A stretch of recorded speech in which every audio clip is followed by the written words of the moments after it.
미국 증시가 도널드 트럼프 2기 재무장관 인선으로 촉발된 새로운 랠리를 연말에 산타 랠리로 이어가면서 고점을 한 단계 더 높일 것이란 분석이 나오고 있습니다.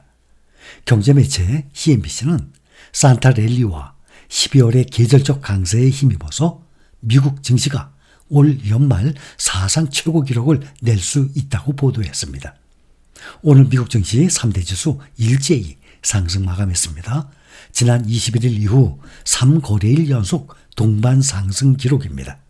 특히 우량주 모임 다우지수는 장중에 역대 최고 기록을 9거래일 만에 갈아치우고 이틀 연속 최고 마감 기록까지 새로 썼습니다.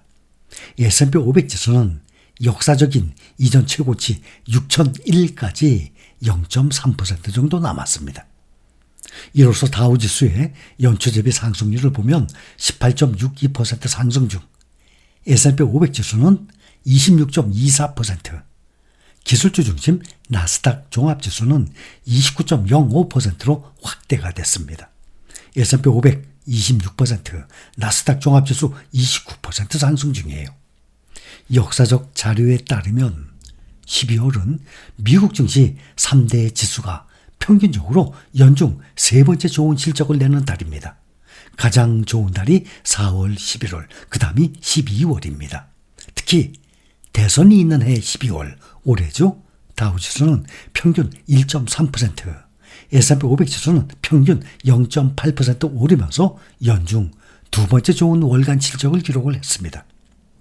바클레이즈는 S&P 500의 2025년 연간 전망을 상향 조정했고 독일계 투자은행 도이체방크도 내년 말 S&P 500 지수의 전망치로 7천을 제시했습니다. 월가 강세론자 대열에 합류했습니다. 도이체방크가 제시한 7천은 현재까지 월가 주요 투자기관들이 내놓은 전망치 중에 가장 높은 수준입니다. 빈키 차다 도이체방크 수석 글로벌 전략가는 오늘 견고한 주식 투자 수요, 자사주 매입을 비롯한 강력한 기업 활동 등을 바탕으로 2025년 말 S&P 500 지수가 7천을 돌파할 수 있다고 밝혔습니다.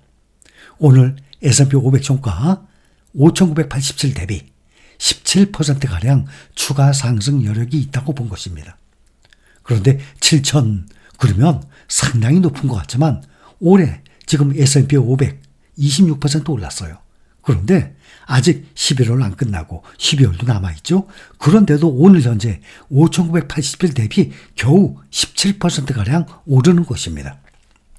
차다 수석 전략가는 강한 투자 심리에 힘입어서 주식과 채권 시장으로 자금 유입이 꾸준히 지속될 것으로 보인다면서 S&P 500 상장 기업들의 자사주 매입 규모 역시 수익 증가에 따라서 현재 연간 1조 1천억 달러 수준에서 내년에는 1조 3천억 달러까지 확대될 것이라고 내다보고 있습니다. 그는 보수적으로 잡더라도 미국 주식에 대한 수급이 견고하게 유지되면서 S&P 500이 내년에 7천에 이를 것이라고 예상했습니다. 특히 차다 수석 전략가는 미국의 낮은 실업률, 3%에 가까운 성장률을 역사적으로 흔치 않은 강한 조합이라고 평가했습니다. 이는 기업 수익 전망과 주식 투자 수요의 긍정적인 부분입니다. 그는 이와 유사한 거시경제적 배경이 확인이 됐던 시기로 1960년대에 1990년대 후반을 꼽으면서 당시에도 강력한 증시 랠리가 나타났었다고 언급을 했습니다. 여기에 내년 1월 출범하는 도널드 트럼프 행정부 2기가 감세, 규제 완화 등을 적극 추진하면서 성장을 떠받칠 수 있다는 진단입니다. 더 커진 기업 신뢰와 완화된 규제 조합은 기업 M&A, 인수 합병과 자본시장 활동의 반등을 촉발할 것이라고 내다봤습니다.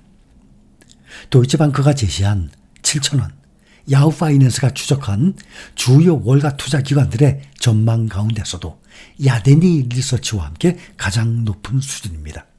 앞서 야데니 리서치의 에디 야데니 대표 역시 S&P 500 지수가 내년 말까지 7천을 찍을 것이라면서 그 배경으로 기업 친화적인 트럼프 행정부 2기의 출범 등을 꼽았습니다. 그는 의심할 여지 없이 세금을 인하할 더욱 친기업적 행정부가 출범을 한다면서 기업뿐만 아니라 개인에게도 다양한 감세가 적용됩니다. 그 외에도 많은 규제 완화가 있다라고 평가했습니다.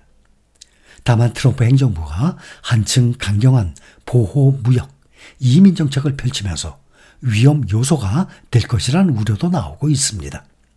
차다 수석 전략가는 더 강경한 무역과 이민 정책이 우선될 경우 경제 성장에 부정적 영향을 미치고 물가를 다시 상승시킬 수 있다면서 이는 연준이 금리 인하 사이클을 멈추고 금리 인상을 재차 고려하게 될 가능성도 있는 것입니다. 이 경우 국제 금리에도 상승 압력이 될 것이라고 짚었습니다. UBS 역시 최근 내년 말 S&P 500 지수 전망치 6,600을 지지했습니다. 시장이 한층 강력한 힘을 받을 경우 7,000까지도 찍을 수 있다고 예상했습니다. BMO 캐피털과 RBC 캐피털 마켓은 6,700, 바클레이스는 6,600을 지지했습니다.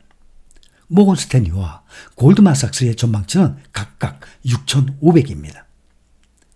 인플레이션 압력이 급증을 하면서 연준의 정책 완화 속도를 늦출 수 있다는 우려는 지금 여전히 남아있는 상태입니다. 투자자들은 연준의 12월 회의에서 금리 동결 기대와 추가 인하 기대 사이를 오가면서 아직 어느 한쪽으로 확신하지 못하고 있는 분위기입니다. 연준이 25% 추가 인하를 단행할 확률이 56.2%입니다. 도널드 트럼프 미국 대통령 당선인이 헤지펀드 설립자인 스콧 베센트를 차기 재무장관으로 지명을 하자 월가에서는 긍정적인 평가가 이어지고 있습니다. 베센트는 소로스 펀드 매니지먼트 회장인 조지 소로스와 함께 일을 했었고 또 매크로 헤지펀드인 키스퀘어 그룹의 창업자입니다. 글로벌 매크로 전문가로 금융시장에서 긍정적인 인사로 평가받고 있는 사람이에요. 베센트가 트럼프 당선인의 감세 및 무역 정책 공약을 이행을 하면서도 정부 차입을 제한할 것이라는 기대를 키우고 있습니다. 재무장관으로 거론됐던 다른 인사에 비해서 덜 극단적인 정책 접근법을 가지고 있다는 점도 주식과 채권 시장에 긍정적일 것이라는 분석이 나오고 있습니다. 투자자들은 키스퀘어 그룹 설립자이자 헤지펀드 매니저 출신인 스콧 베센트가 인플레이션을 촉발하지 않으면서 경제정책을 이끌 것이라고 평가하고 있고 트럼프 당선인의 극단적 보호주의 정책을 완화하는 데에도 도움이 될 것으로 내다보고 있어서 베센트 지명 소식은 이날 시장에 안도감을 불러와서 미국 증시를 끌어올린 주요 요인으로 작용을 했습니다. 베센트는 점진적인 관세 도입과 감세를 주장해왔고 정부 지출 삭감을 통한 재정 적자 문제 해결을 강조해왔습니다. 월스트리트 저널과의 인터뷰에서 그는 트럼프 당선인이 공약을 한 감세가 자신의 우선순위이고 지출을 삭감하고 미국 달러와의 기축 통화 지위를 유지하겠다고 밝힌 바가 있습니다. 베센트 효과는 적중했고 미국 국채 금리는 큰 폭으로 떨어졌습니다. 미국의 10년 국채 금리가 4.27%로 전월 대비 급락을 했습니다. 10년 미국 국채 금리가 4.2%대를 기록한 것은 미국 대선이 실시되기 직전에 지난 5일 4.27% 이후 지금 처음입니다. 한때 트럼프 트레이드 효과로 미국 국채 금리가 5%대로 진입할 것이라는 우려가 있었지만 다행히 미국 국채 금리가 안정세를 찾아가고 있습니다. 일명 공포지수라고 불리는 미국 시카고 옵션 거래소의 공포지수 변동성 지수는 4.2% 크게 떨어졌습니다. 14.6을 기록하면서 안정권을 찾고 있습니다.